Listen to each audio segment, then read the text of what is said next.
आज हम भारत महिमा यह कविता लेने वाले हैं।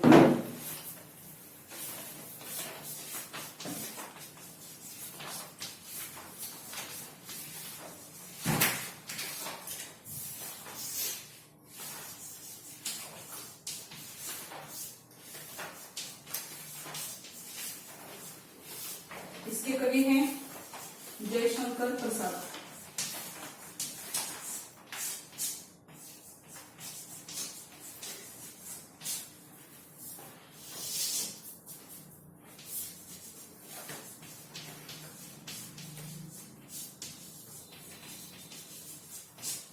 पहले देखेंगे इस कविता के कठिन शब्द। उपहार,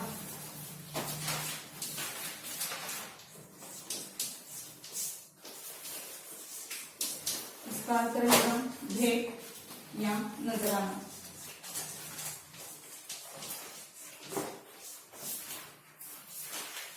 हमारा दूसरा शब्द है उषा।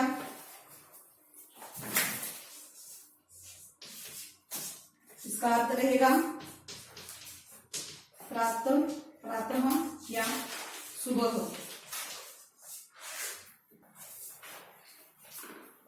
तीसरा शब्द रहेगा हीरक।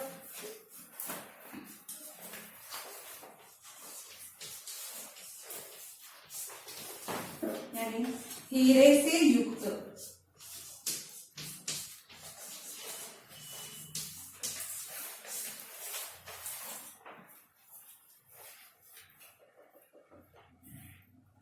अगला शब्द रहेगा लोक। इसका अर्थ रहेगा संसार।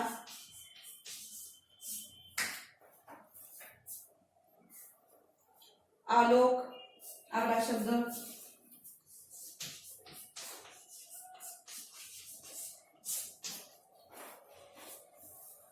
आलोक यानी उजाला।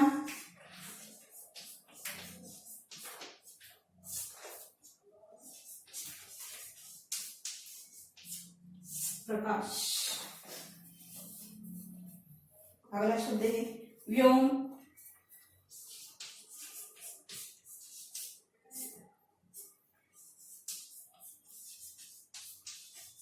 आकाश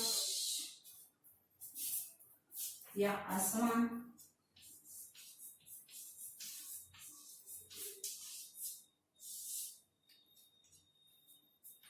अगला शब्द रहेगा तम।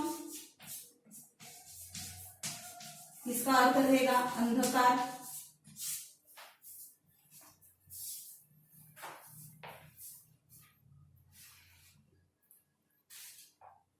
पुंज,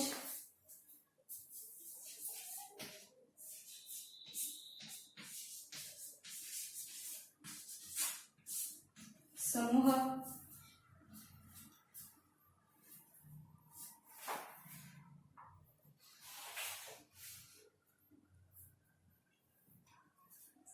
संस्कृति,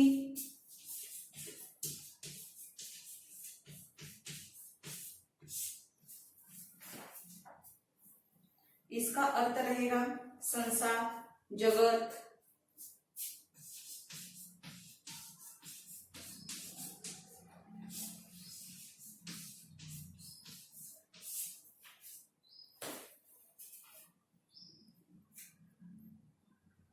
हमारा अगला शब्द रहेगा अशोक।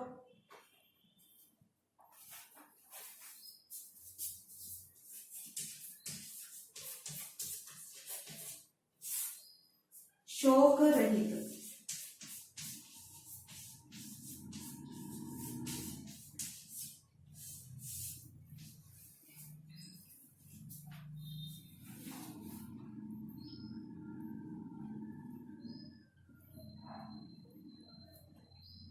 वीणा, वीणा यह एक संगीत वाद्य रहेगा।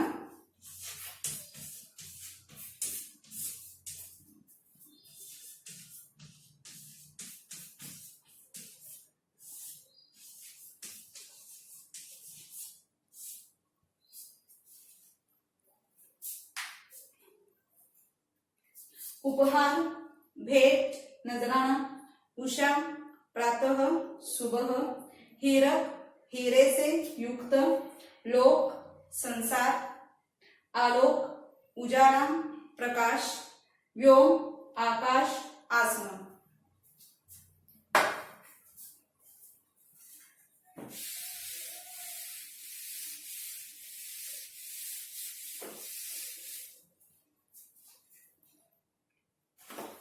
हमारा अगला शब्द रहेगा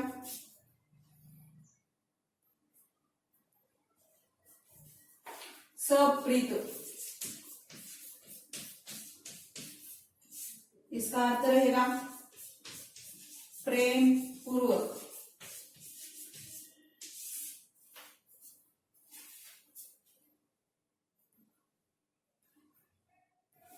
साम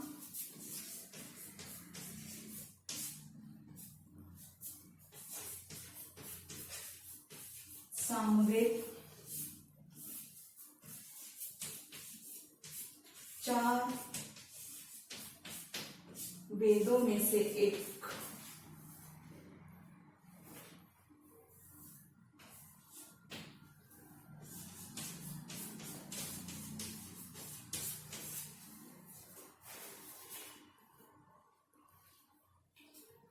अगला शब्द रहेगा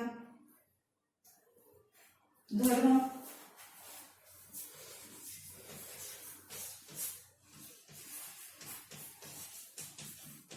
शास्त्र।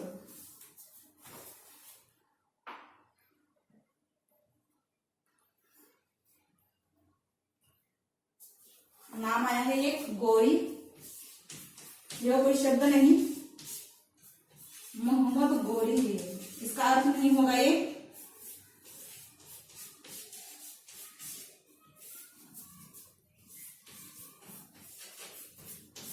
राजा का नाम है।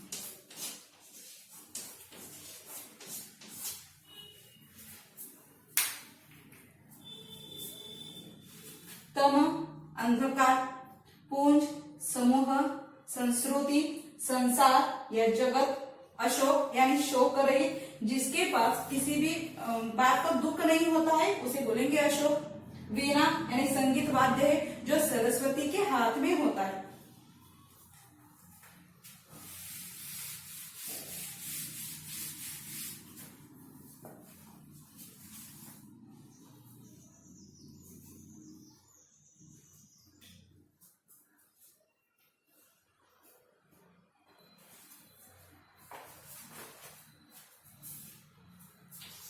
शिव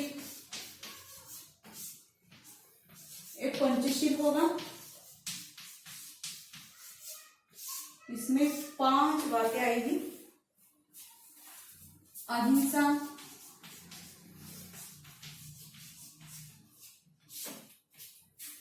अस्तेय,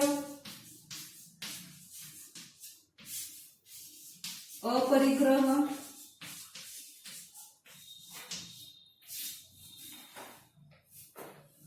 सत्य, ब्रह्मचर्य। इसे बोलेंगे शिव यानी पंचशील। सिंहल एक देश का नाम है। अब इसे हम श्रीलंका देश के नाम से जाने जाते हैं। श्रीलंका, सिंहल श्रीलंका।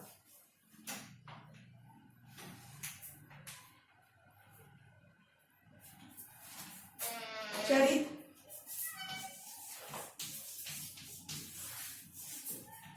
चरित्रवान,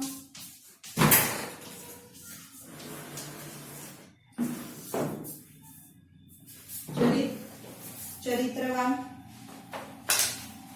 पूत यानी पवित्र,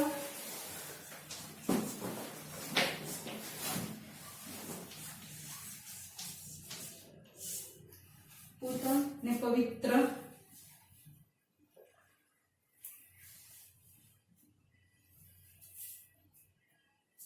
सप्रीत यानी प्रेम पूर्वक।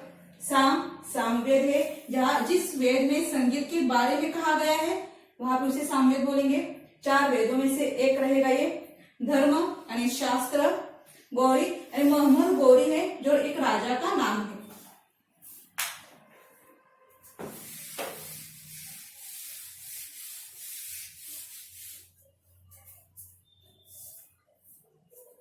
पूत पवित्र। अगला शब्द रहेगा विपन्न, निर्धन, जिसके पास धन न हो, गरीब, असहाय।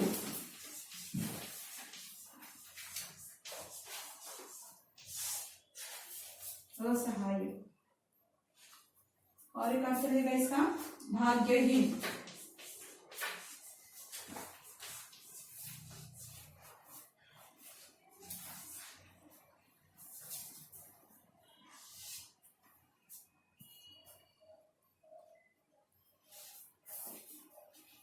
अगला शब्द रहेगा संचय, भंडार, सामग्री, भंडार, संग्रह,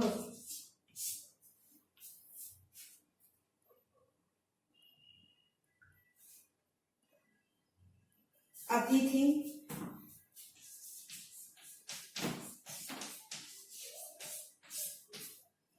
मेहमान,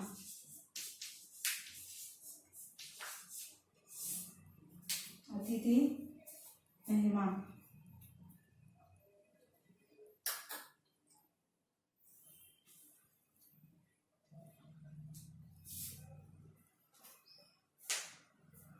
ठेव, अचल,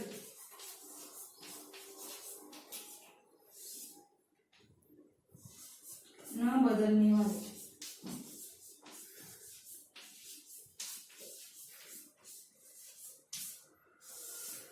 न हिलने वाली भी आप यहाँ पे लिख सकते हो।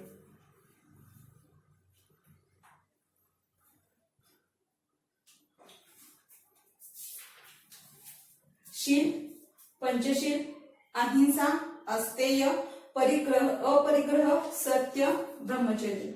सिंहन, सिंहन, श्रीलंका, चरित्रवान, पूत, पवित्र।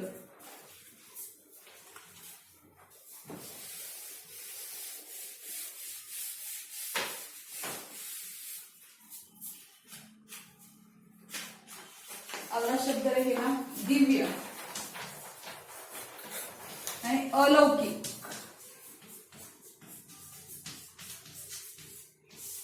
दिव्य, अलौकिक।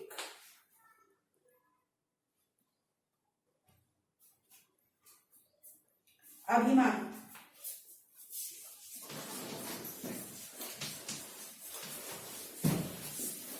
नाज,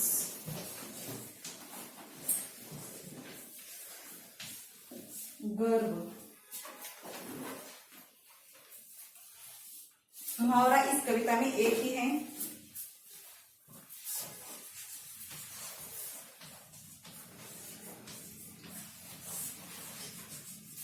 निछावर करना,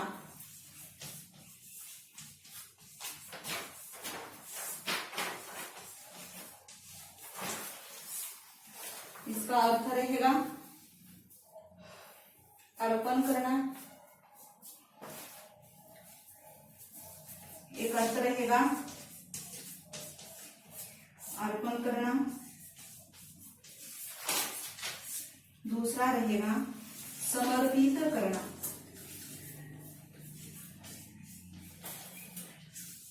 समर्पित करना।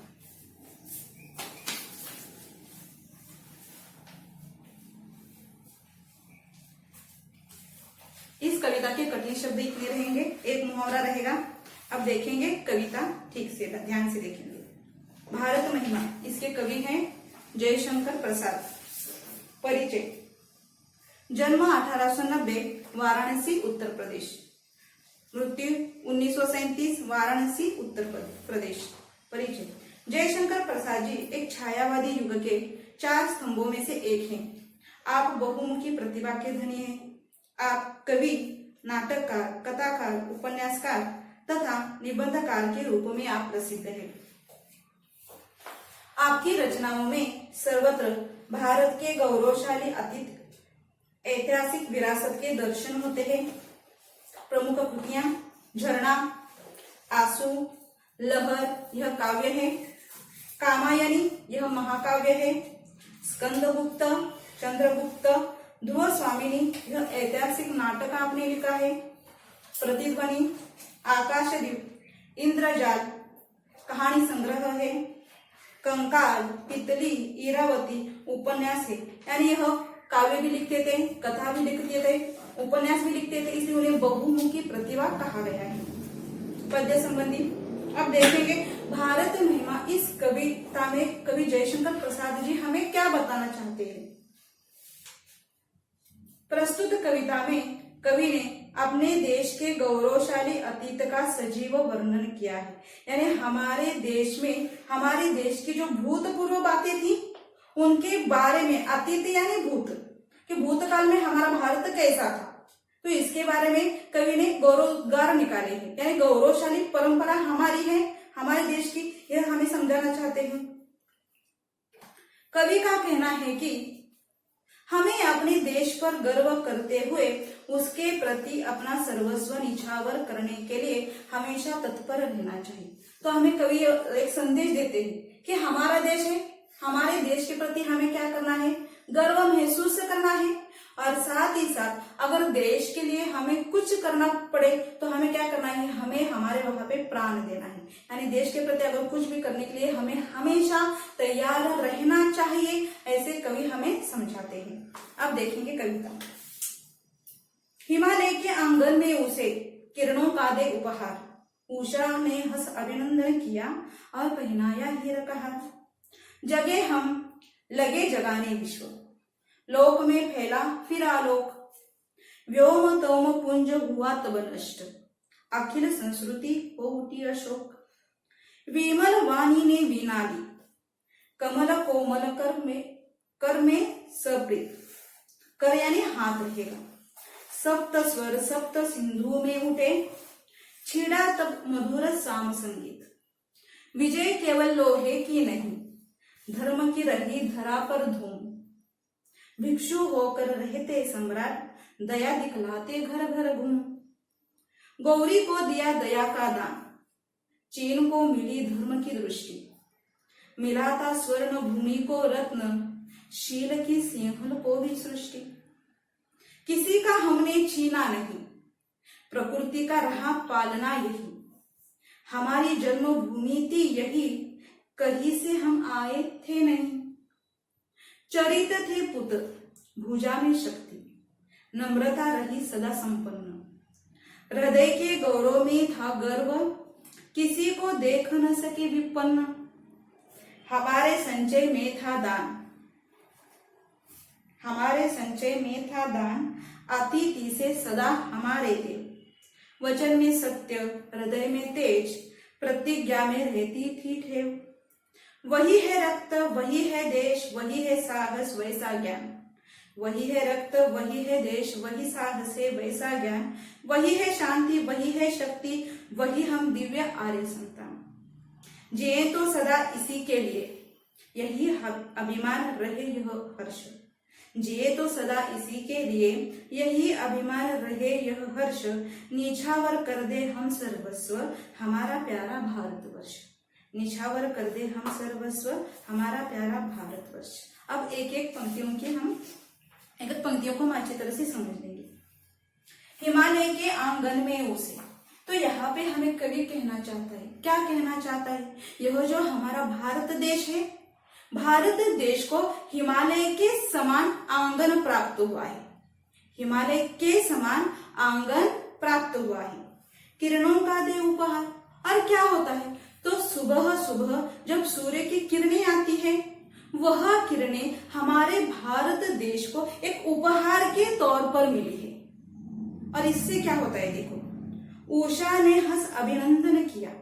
और सुबह सुबह क्या होती है कि जैसे ही यह किरणें निकलती हैं, उषा यानी सुबह हंसकर उसका स्वीकार करती है। और पहनाया हीरा का हार। और क्या है कि पहनाया हीरक हार। हीरक यानी हीरे का हार कहा गया है, लेकिन किसे कहा गया है? अगर सुबह सुबह अगर हम जल्दी उठते हैं, ओस की बूंदे आपने देखी होंगी, घास पर ओस की बूंदे किसे बोलेंगे? कि घास पर जो पानी होता है उसे, मराठी में हम उसे दो बिंदु बोलते हैं, वही होगा। हीरा कहा है, हीरो के जैसा बोला है। कैसे? कि जैसे ही सूर्य किरणें निकलने लगती है, जब वह किरणें ओस की बूंद पर पड़ती है तो क्या होता है? अगर उस ओस की बूंद से अगर हम दूर से देखते हैं तो ओस की बूंद चमकने लगते हैं किरणों के कारण, और ऐसे लगता है मानो इस भारत भूमि ने हीरों का हार प्रदान किया है, हीरे से युक्त हार प्रदान किया है। यानी सुबह सुबह हमारा जो भारत देश है वो बहुत ही सुंदर लगता है। हिमालय का आंगन उसे प्राप्त हुआ है, सूर्य किरणें उसे मिलती है, उषा हंसकर उसका अभिनंदन करती है, और साथ ही साथ पूरे भारत देश ने सुबह सुबह भारत देश क्या करता है? तो हीरों का हार प्रदान करता है। ऐसे लेखक हमें समझाना चाहते हैं। यानी भारत के प्रति उन्होंने सुबह का वर्णन बहुत ही अच्छे ढंग से उन्होंने किया है। आप देखेंगे दूसरी लाइन, जगे हम लगे जगाने विश्व। यानी सुबह सुबह जब होता है तो हम सब सारे लोग उठते हैं। यहाँ पे ये अर्थ प्रतीत नहीं होगा। यहाँ पे कवि क्या कहना चाहते हैं कि ज्ञान का जो प्रचार हुआ है, ज्ञान का जो प्रसार हुआ है, वह पहले हमारे भारत देश में हुआ है। यानी जितनी भी ज्ञान वाली जो भी बातें थी वो सारी बातें हमारे भारत देश में ही पैदा हुई है, भारत देश में ही इसका प्रसार हुआ है, इसका प्रचार हुआ है। ज्ञान की बातों का जन्म भारत देश में ही हुआ है। जगे हम यानी ज्ञान का उदय हमारे भारत देश में हुआ है। लगे जगाने विश्व, और जैसे ही ज्ञान की सारी बातों के बारे में हमें जैसे पता चला है, हमने क्या किया है? उस ज्ञान को हमारे साथ नहीं रखा है। हमने क्या किया है? यह जो ज्ञान है वह पूरे विश्व में बांटना हमने शुरू किया है। यानी हम जग गए, साथ ही साथ पूरे विश्व को जागने का काम भी हमारे इस भारत देश ने किया है। लगे जगाने विश्व, यानी ज्ञान हमारे पास नहीं रखा है, उसे चारों ओर फैलने का काम हमने शुरू कर दिया है। लोक में फैला फिर आलोक, और इससे क्या हुआ है? ज्ञान वाली जो बातें थी वो पूरी बातें हमने भारत देश के साथ साथ पूरे विदेश देश में भी हमने फैलना शुरू कर दिया है। इसके कारण क्या हुआ है? देश में, बाहर के देश में जितना भी अंधकार था वह खत्म हुआ है, और वहां पे उजाला आ गया है। प्रकाश वाली बातें वहां पे फैल चुकी है, सारा विश्व ज्ञानमय हो गया है। यहाँ पे कवि हमें कहना चाहते हैं, व्योम तम पुंज हुआ तब नष्ट। व्योम यानी आसमान है, तम यानी अंधकार है।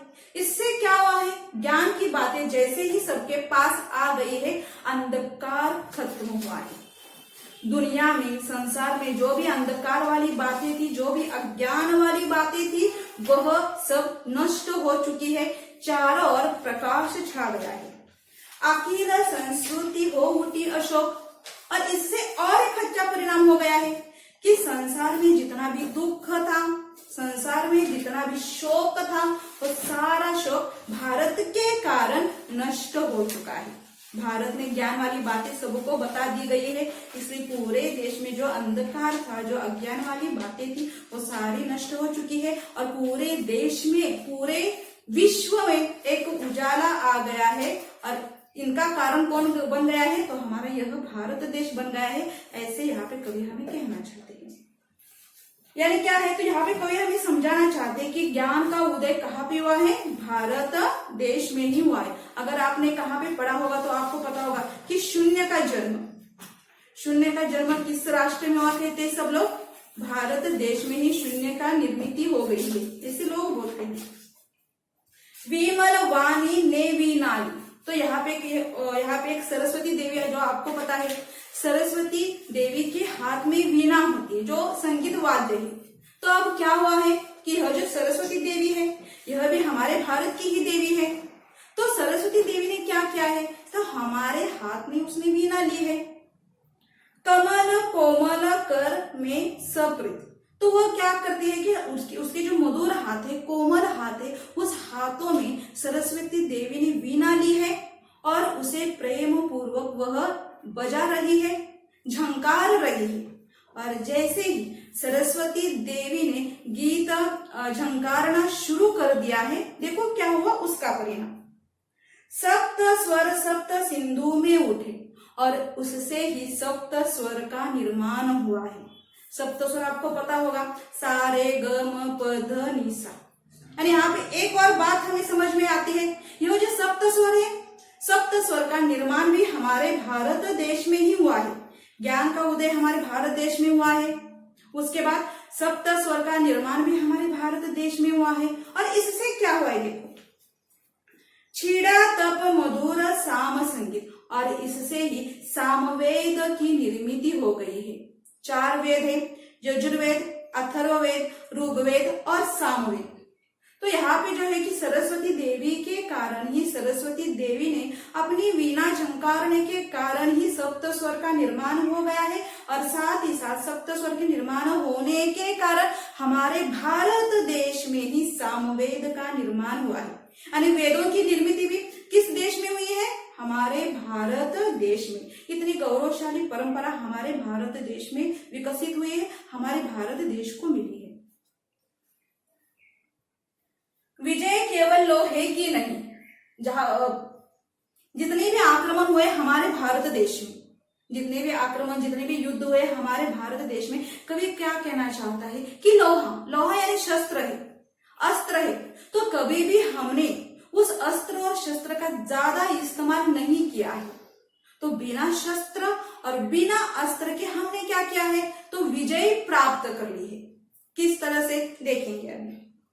धर्म की रही धरा पर धूम, तो हम लोग क्या करते हैं, ज्यादा से ज्यादा धर्म को मानने वाले हैं, शास्त्र को मानने वाले हैं। अगर कोई भी व्यक्ति, अगर कोई भी राज्य हम पर आक्रमण करता है तो हम क्या करना चाहते हैं, तो हम, कोई भी व्यक्ति, कोई भी राज्य अगर हम पर आक्रमण करना चाहता है तो हम क्या करते हैं, युद्ध नहीं करने लगते हैं। हम पहले क्या करते हैं, उसके साथ बातचीत करते हैं, यानी धर्म की बातें करेंगे, शास्त्र की बातें करेंगे और उस पर ही हम विजय, इस तरह से ही हम विजय प्राप्त करते हैं। जैसे कि अभी भी चीन और भारत देश का जो माहौल हो रहा है, माहौल आपको पता है, चीन आगे आगे आ रहा है। भारत देश क्या करे कि आक्रमण नहीं करता है, पहले बातें करते हैं, बातों को सुलझाने का, बातों में सुलझाने का प्रयास करते हैं। अगर नहीं वो अलग बात रहेगी, लेकिन कभी भी पहले भारत कभी भी किसी भी देश पर आक्रमण नहीं करता है।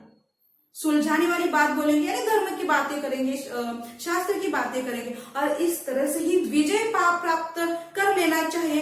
इस प्रकार भारत की धारणा है, इस प्रकार भारत के विचार है। यानी बिल्कुल भी गंदे विचार वाला भारत देश नहीं। अच्छे विचार पहले बोले जाएंगे, बाद में उसके बाद कृत्य हो जाएगी। भिक्षु होकर रहे थे सम्राट, यहाँ पे 2 राजाओं का नाम आएगा, एक है गौतम बुद्ध और दूसरे हैं वर्धमान महावीर। तो उनके पास बहुत बड़ा साम्राज्य था, बहुत अमीर लोग थे, बहुत बड़े, दोनों भी राजा थे, दोनों के पास बहुत साम्राज्य था। लेकिन फिर भी साम्राज्य होने के बावजूद भी उन्होंने क्या किया है, उस साम्राज्य को, उस धन को, उस संपत्ति को उन्होंने त्याग दिया है और सम्राट होने के बावजूद भी वो भिक्षु बन गए हैं। यानी एक, क्यों बन गए हैं भिक्षु, देखेंगे। भिक्षु होकर रहते सम्राट, दया दिखलाते घर घर घूम।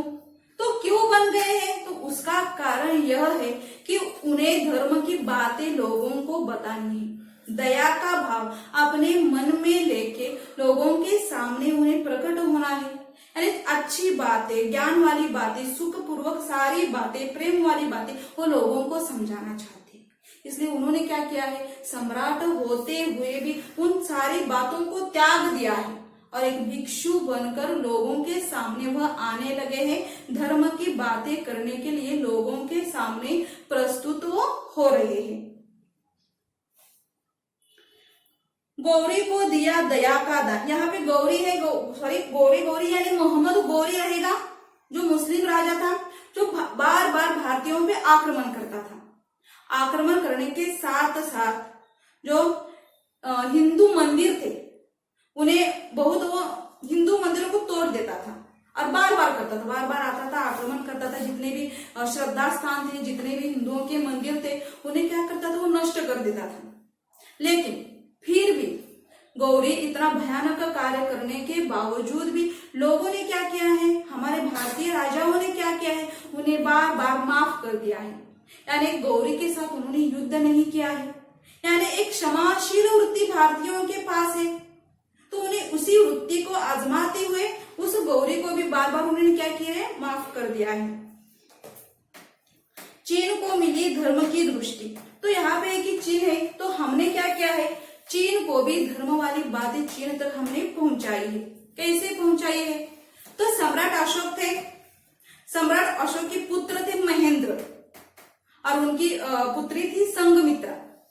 तो यह धर्म वाली बातें चीन तक पहुंच जाए, इसलिए सम्राट अशोक ने क्या किया था, तो सम्राट अशोक ने अपने पुत्र महेंद्र और अपनी पुत्री संघमित्रा को चीन में भेजा था। यानी उन्होंने क्या किया था, तो परिवार को त्याग ही दिया था। क्यों त्याग दिया था, कि ये जो धर्म वाली जो बातें हैं, जिस बातों का भारतीय जगह पे उगम हुआ है, वो सारे विश्व में फैल जाए। इसलिए कभी कभी भारतीयों ने अपने पुत्र और पुत्रियों को भी उन्होंने इस कार्य के लिए भेज दिया था। तो सम्राट अशोक ने भी चीन में किसके मार्फत ये सब ज्ञान गया था, तो सम्राट अशोक के पुत्र थे महेंद्र और पुत्री थी संघमित्रा। तो इनके मार्फत उन्होंने चीन को धर्म की बातें बताने के लिए वहां पे उन्होंने भेजा था। मिला था स्वर्ण भूमि को रत्न, यहाँ पे स्वर्ण भूमि यानी जावा बेट रहेगा, जो आपने शायद ज्योग्राफी में इसका नाम सुना होगा, और श्रीलंका, ये दोनों भी बेट रहेंगे।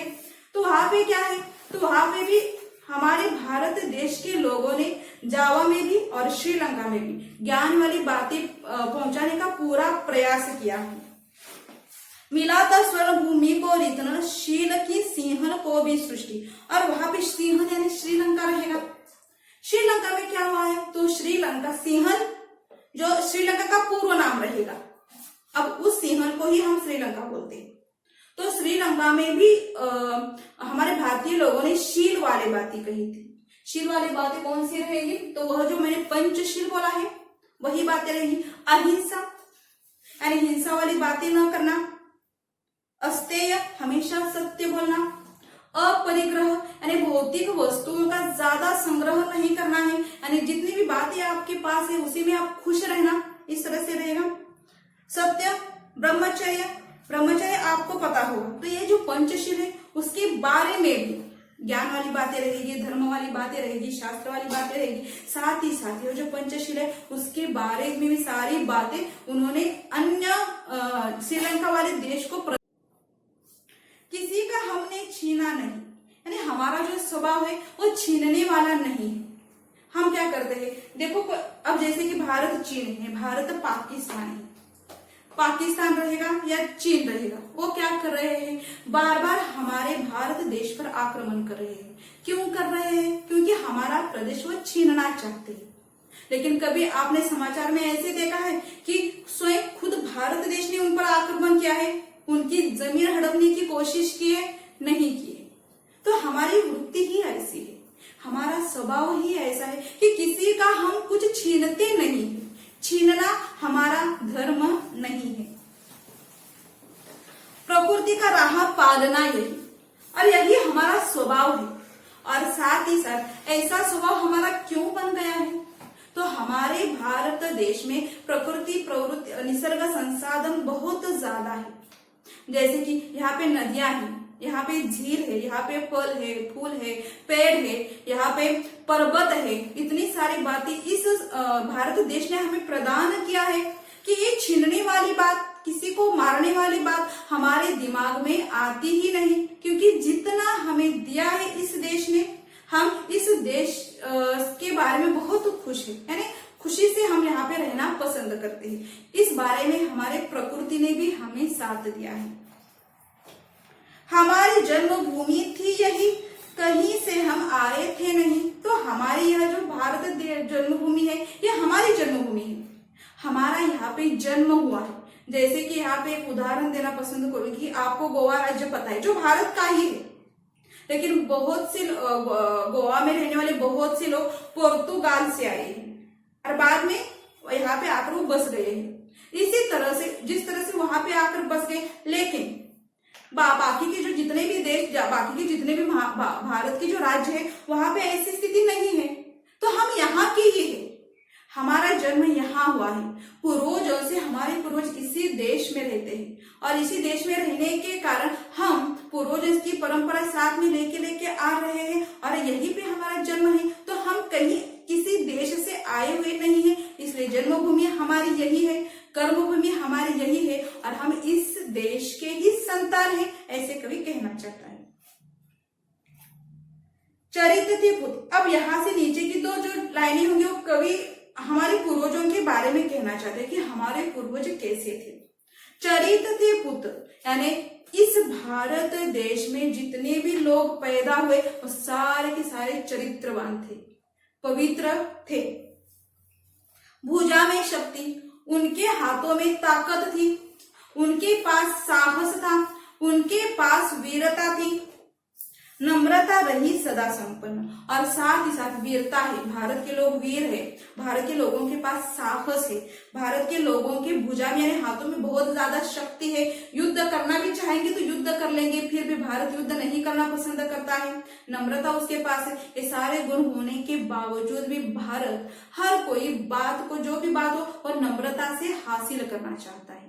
जैसे कि एक बात यहाँ पे बोलना चाहूंगी कि झुकते वही है जिनमें जान होती है, अकड़े रहना तो मुर्दे की पहचान होती है। लेकिन यह अकड़ना हमारे भारत देश में नहीं है। हम मुर्दे नहीं हैं, हम इंसान हैं, इंसानियत को साथ में लेकर हम चलने वाले हैं, इसलिए अकड़ना यह हमारे बस की बात ही नहीं है। हमारे पास नम्रता है और नम्रता को धारण करते हुए हम धीरे धीरे आगे बढ़ रहे हैं, हम एक ऊंचाई की तरफ हम जा रहे हैं, ऐसे कवि यहाँ पे कहना चाहता है। हृदय के गौरव में था गर्व, तो हमें क्या करना है, तो हमारे जितने भी पूर्वज हैं उनके बारे में हमें हमारे हृदय में गौरव उत्पन्न होना चाहिए, हमें उन पर नाज होना चाहिए, हमें गर्व महसूस होना चाहिए कि इतने अच्छे पूर्वज हमें मिले। किसी को देख न किसी को देख न सके विपन्न, और भारत के लोगों को गुण यहाँ पे बताया गया है, तो वह गुण कौन सा है, तो हम किसी भी व्यक्ति को दुख देने वाले नहीं हैं, किसी व्यक्ति को दुख में देखना हम पसंद नहीं करते हैं। यानी दुख होता है तो भी उसका दुख कम करने का प्रयास हम करेंगे। विपन्न यानी कोई भी अगर धनहीन है तो हम उसे धन देना पसंद करेंगे, अगर किसी के पास बहुत ज्यादा खाना नहीं है तो हम खाना देना पसंद करेंगे, यानी मदद करने के लिए हम हमेशा तैयार होते हैं। तो यहाँ पे कवि कहना चाहते हैं कि भारत के जो लोग हैं उनके पास किसी भी व्यक्ति को, किसी भी देश को विपन्न देखने की स्थिति में भारत देश पसंद नहीं करता है, वो हमेशा मदद करने के लिए तैयार रहता है। हमारे संचय में था धन, तो हमारे जो पूर्वज है, हमारे पूर्वजों ने संचय किया है, हमारे पूर्वजों ने संग्रह किया है, हमारे पूर्वजों ने भंडार किया है। किस बात का संग्रह किया है, तो दान का, यानी स्वभाव, ये भी स्वभाव दानशीलता, कि हमें क्या करना है, हर व्यक्ति को दान देना चाहिए। अगर जिसके पास पैसे नहीं है तो उसे थोड़ा सा दान दे देंगे, पैसे के स्वरूप में दे देंगे। अन्न नहीं है तो जितनी भी चाहे बातें हो जो हम दान के रूप में देना चाहते हैं तो हम दे सकते हैं। यानी यह पूर्वजों का गुण है और पूर्वजों का गुण अब हमारे अंदर भी वह आ गया है। संचय हमने उस दान का किया है। अतिथि थे सदा हमारे देव, और यहाँ पे जितने भी मेहमान आते हैं वो सारे अतिथि मेहमान वो हमारे लिए देव के समान होते हैं, ईश्वर के समान होते हैं, भगवान के समान होते हैं। जैसे हम ईश्वर की श्रद्धा करते हैं, उसकी भक्ति करते हैं, उसकी आराधना करते हैं, उसके लिए प्रार्थना करते हैं, उसी प्रकार हमारे भारत देश में जितने भी मेहमान आते हैं उन मेहमानों को हम भगवान की दृष्टि से देखते हैं। यानी भगवान के लिए जो भी सारी बातें हम करते हैं वही सारी बातें हम उस अतिथि के लिए भी करते हैं। यानी अतिथि जो होते हैं वो हमारे देव के, अतिथि देवो भव, अतिथि देवो भव हमारे पूर्वजों ने कहा है कि अतिथि हमारे लिए एक देव स्वरूप होते हैं, एक ईश्वर स्वरूप होते हैं। वचन में सत्य, तो हमेशा क्या करते हैं कि हम हमेशा सत्य बोलते हैं। जैसे कि राजा पूर्व काल में एक राजा हो गए, उनका नाम था राजा हरिश्चंद्र। उनके बारे में आपको पता होगा कि राजा हरिश्चंद्र हमेशा सत्य बोलते थे। तो हमारे वचन में भी अब सत्य आ गया है। क्योंकि हम उसी राजा के हम संतान हैं। इसलिए झूठ बोलना हमें बिल्कुल भी पसंद नहीं है। हम झूठ बोलना पसंद नहीं करते, हम हमेशा सत्य वचन बोलते हैं। ऐसे यहाँ पे कवि कहना चाहते हैं, हृदय में तेज, हमारे हृदय में तेज है। हम किसके बारे में बुरा नहीं सोच सकते, हम किसको निर्धन नहीं देख सकते। इसलिए अपने आप हमारा जो हृदय है वो तेज से भरा हुआ है।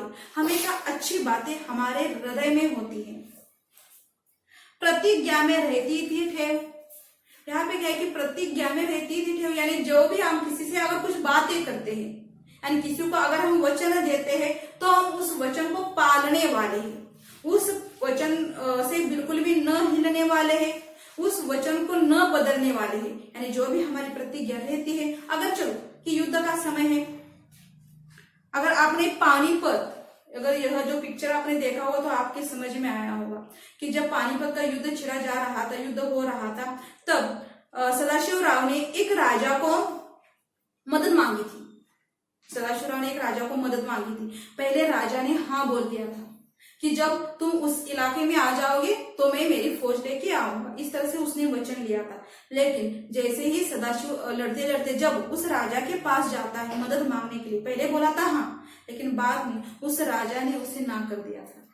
यानी वो वही होगा कि वह प्रतिज्ञा थी तो वहां पे प्रतिज्ञा टूटी हुई थी। लेकिन अगर वही राजा अगर सदाशिव राजा से अगर मदद मांगता तो हमारा सदाशिव राजा वहां पे दे देता मदद। तो वही बातें हैं कि अगर किसी व्यक्ति को हम वचन देते हैं, किसी व्यक्ति को प्रतिज्ञा के तौर पर अगर कुछ बोलते हैं तो उसे हम पूरा करने वाले होते हैं। यानी हम सत्यवचनी हैं, झूठा नहीं बोलेंगे, हम हमारे वचन पर अटल रहते हैं। ये सारी बातें कभी हमें समझाना चाहते हैं कि हमारे पूर्वज कैसे थे, इतने अच्छे थे, इसलिए हम भी इतने ही अच्छे अब हो गए हैं। वही है रक्त। यहाँ पे पूर्वजों का फिर से जिक्र आएगा कि हमारे पास जो रक्त है वो पूर्वजों किससे चला आ रहा है। जिस तरह से पूर्वज थे वो वीर थे, दानशूर थे, साहस उनमें भरा हुआ था, सत्य बोलने वाले थे, हमेशा लोगों की मदद करने वाले थे, ज्ञान बांटने वाले थे। वो सारी बातें हमारे पूर्वजों के रक्त में थी, इसलिए हमारा रक्त भी वैसा ही है। पूर्वजों से अलग हमारा बिल्कुल भी रक्त नहीं है। वही है देश, वही हमारा भारत देश, वही रक्त है। हमारा भारत देश भी वही है, बिल्कुल भी आज बदला नहीं है। वही साहस है, वैसा ज्ञान, और सब कुछ वही बातें हैं जो पूर्वापार से चली आई है, वही सब कुछ बातें हैं। इसलिए इस काल के लोग भी बहुत अच्छे हैं, क्योंकि ज्ञान वही है, उसके बाद साहस वही है, देश वही है, और रक्त भी वही होने के कारण हम बिल्कुल भी बदले हुए इंसान नहीं है। वही है शांति, वही है शक्ति, वही हम दिव्य आर्य संतान, और वही शांति हमारे पास है। शांति किस बात की है? तो मन की शांति हमारे पास है। हमारा मन बहुत बड़ा है, इसलिए बार बार आगमन करना हम पसंद नहीं करते, शांतिपूर्वक बातों से बात को सुलझाना पसंद करते हैं। यानी शांति वाली वही शांति हमारे पास है। वही है शक्ति, बहुत ज्यादा ताकत हमारे पास है, बहुत ज्यादा साहस है, लेकिन उस शक्ति का, उस साहस का हम ज्यादा से ज्यादा इस्तेमाल नहीं करते हैं। वही हम दिव्य आर्य संतान, और हम किसकी संतान हैं? हम आर्य संतान हैं। अलौकिक, दिव्य यानी अलौकिक, और इतने सारे अच्छे गुण वाले जो आर्य लोग थे, उसी आर्य लोगों के अब हम संतान हैं। इसलिए हमारे और उस पूर्वजों के बदलाव में, उच्चारों में कोई भी अंतर नहीं है। जिए तो सदा इसी के लिए, यही अभिमान रहे यह हर्ष। तो यहाँ पे कवि हमें एक संदेश देना चाहते हैं। तो हमारी जो भारत भूमि है, यह भारत भूमि बहुत अच्छी है, इसलिए हमें क्या करना है? तो हमें हमारे भारत देश के लिए जीना है। यही अभिमान रहे यह हर्ष, और यह अभिमान संभाल के रखना है, आनंद पूर्वक इस अभिमान को संभाल के रखना है कि कितना अच्छा भारत देश हमें मिला है। इस बात का अभिमान हमें हमारे मन में, उस मन को जागृत करके रखना है। नीछावर कर दे हम सर्वस्व, और क्या है? तो नीछावर करना है, हमें हमारे इस भारत देश में अगर किसी भी प्रकार का संकट, अगर किसी भी प्रकार की समस्या उत्पन्न होती है तो हमें क्या करना है, हमें हमारे भारत देश के लिए निछावर कर देना है। हमें हमेशा हमारे भारत देश के लिए लड़ने के लिए हमें तैयार होना चाहिए। हमारा प्यारा भारतवर्ष। तो यहाँ पे लेकर फिर से बोलना चाहती हूँ, इतनी सारी बातें हमारे भारत के पास होने के कारण हमें हमेशा भारत के साथ गौरव करनी चाहिए, उसका सदा सम्मान करना चाहिए, उसके प्रति हमारे दिल में बहुत सारा प्यार होना चाहिए। किसी भी समय अगर समस्या उत्पन्न हो तो हमें हमेशा लड़ने के लिए तैयार होना चाहिए। भारत भूमि हमें संभाल कर रखनी है। इस प्रकार का संदेश जयशंकर प्रसाद जी हमें इस कविता के माध्यम से देना चाहते हैं। स्वाध्याय लिखेंगे इसका। सूचना के अनुसार कृतियां कीजिए। निम्नलिखित पंक्तियों का तात्पर्य लिखिए। कहीं से हम आए थे नहीं, इसका उत्तर रहेगा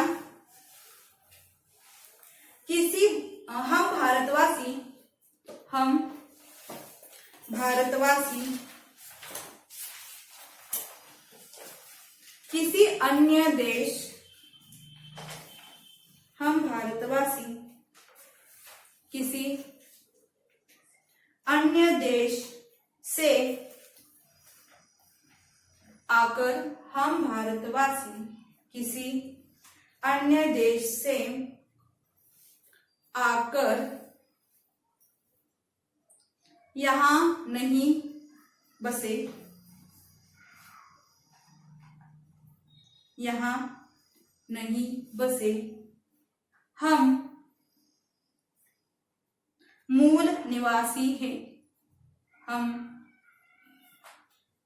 मूल निवासी है। दूसरा, वही हम दिव्य आर्य संतान, इसका जवाब रहेगा भारतवासी आर्य थे, भारतवासी आर्य थे और उन्हीं आर्यों की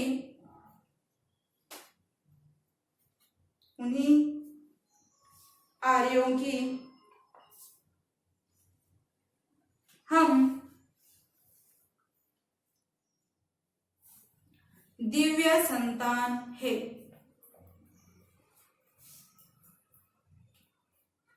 दिव्य संतान है।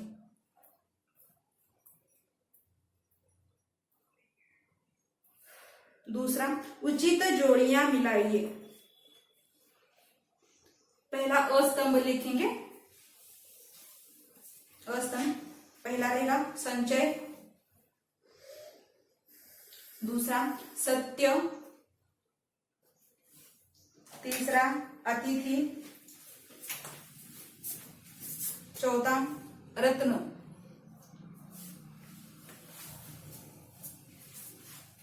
आस्तंभ दान, वचन, देव, चौथा रहेगा तेज। तीसरा प्रश्न लिखिए। दो धातुओं के नाम लिखना है। पहला लिखोगे लोहा, दूसरा स्वर्ण।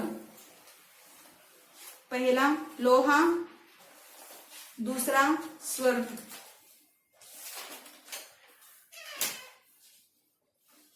भारतीय संस्कृति की दो विशेषताएं।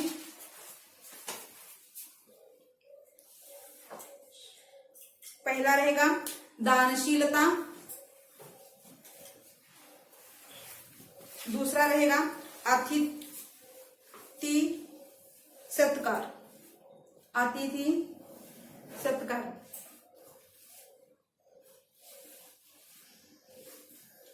और चौथा रहेगा जो आपको लिखना है, प्रस्तुत कविता की अपनी पसंदीदा किन्हीं दो पंक्तियों का भावार्थ लिखिए। वो आंसर आपको लिखना होगा। पांचवा जो प्रश्न रहेगा वो नहीं होगा आपको।